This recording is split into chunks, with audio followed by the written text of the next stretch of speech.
Ganito po sa amin kapag high tide, umaabot po sa kalsada, tubig dagat. Kaya hindi na po kami dito nagtataka kung bakit every summer na lang ay nagkakaroon ng tubig dito sa may daan. Hindi naman masyado pong kalakihan ang tubig at nakakadaan pa rin naman po ang mga motor at mga e-bike.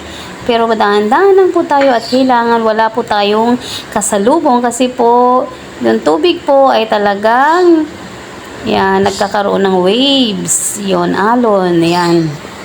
Dahil nga pauwi kami dyan, galing kami sa may training ng aking anak na ito po ang naabutan namin at sobrang laki siguro ng dagat. Kaya siguro umaabot na dito sa may labas ng mga kabahayan. At talagang mas nakakatakot po dito kapag bagyo kasi talagang sobrang taas ng tubig dito sa may pinakadaanan na ito. Dito sa may sa amin naman ay wala naman masyado. Kaya ayan, kahit papaano ay makauwi ka ng maayos. At dito naman po sa may kabila naman na base 8, ito naman ay unaabot din po ng baha, lalo na kapag high tide. At dahil po ay medyo mababaw po dito ay talaga pumapasok ang tubig kapag high tide. At kapag malakas din ang ulan na nagkakasabay din po, ganito po talaga ang nangyayari. At saglit lang din naman po ay bumababa rin to. Ang importante po ay makatawid tayo sa araw na ito. Dahil nga may mga kasulubong tayo mga sasakyan.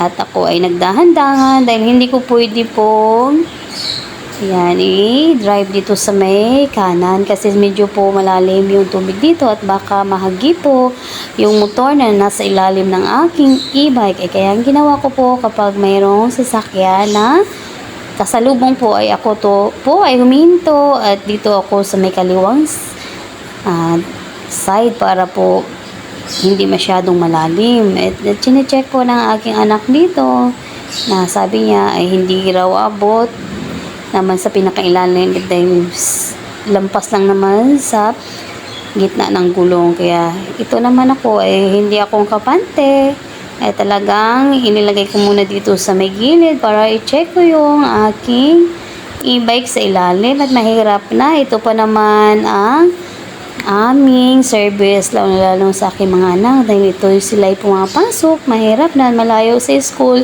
ang aming bahay. Kaya napaka-importante sa akin tong e-bike dahil wala akong maservisan ng aking mga anak at hindi ako mapakali. Talagang sinisilip ko hanggang likod at saka harap yung ginagawa ko. At meron din po ditong e-bike isinugod, napakabilis po niya at talagang sabi ko na kaya po rin nila at talagang basang-basa ang gulong din ng kanilang e-bike. Kaya pagkatapos po nito ay pag uwi na mamaya ay talagang babanlawan ko itong mabuti itong aking gulong. There's a time in your life you want to give up. There's a moment you take nobody cares. There's a time in your life when things turn black and white, and in every moment God understands. He is there in times of trouble. He is there in times of need. He is there today and tomorrow.